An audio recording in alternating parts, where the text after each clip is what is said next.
Treasury Minister what material benefit the public will receive following the purchase of the steam packet?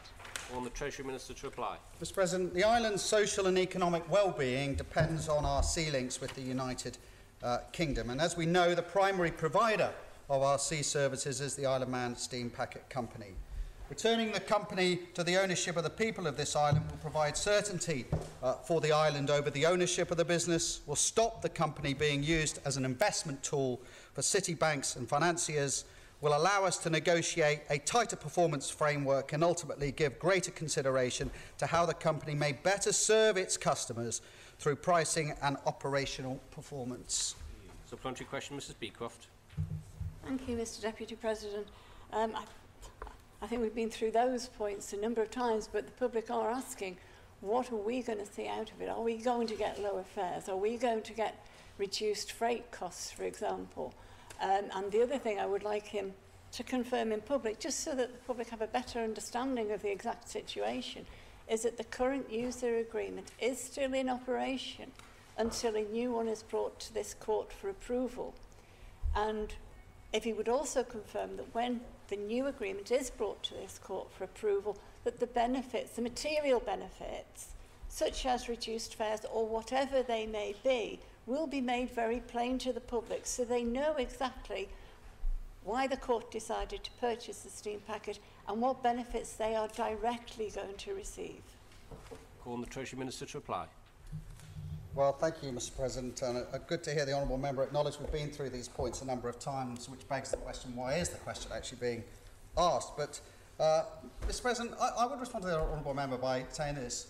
You know, for a member who voted against this proposal, she's taken a great deal of interest in the view of the majority of the members of Tynwald. And the majority of members of Tynwald were satisfied at the time by a very clear pathway that was laid out to this honourable court and to the public about how we were going to set about addressing some of the challenges around this and ensuring that we got maximum. The shareholder, the Isle of Man, got its proper benefit from the investment that it has made. We set out a clear time scale of when those were to be achieved, and also made it absolutely clear that we would be back, the government would come back to this honourable court for the honourable court to approve items such as shareholder agreements, the user agreement, so that it's absolutely transparent and this honourable court can make the decision as to its sense as to whether what is being proposed is right and in the interest and the greater interest of the shareholders as the people's representatives. We also made it clear, Mr. President, or I made it clear during the debate, that the company still had a commitment and needed to run as a profitable business, and that it had a lot of commitments facing it, not least a requirement, I think, an obligation to pay back effectively that investment in real cash terms, but also an obligation to make sure that it runs profitably without subvention, without being run into the ground, and most importantly, without being interfered with, if you like, on vis-a-vis questions on the floor of Tynwald every 5 minutes. So I think we've laid out a very clear pathway. I hope honourable members will respect that. I've already made my intent to be very disappointed if we're not back before December with that user agreement. I made it very clear that that will provide the framework for us to ensure that we are getting the benefit or most benefit we can out of this arrangement. Supplementary question, Mrs. Beecroft. Thank you, Mr. Deputy President. And firstly, I'd like to reassure the Treasury Minister that I agree I voted against it, but I've accepted we are where we are now. But that doesn't prohibit me asking questions that the public are asking me. There's an old saying that when you get sick of saying something, people are only just beginning to hear that. And I had 3 phone calls from the public exactly where we are. And I know he's said it a dozen times, and I know it's been debated in this court, but not all of the public understand the actual situation.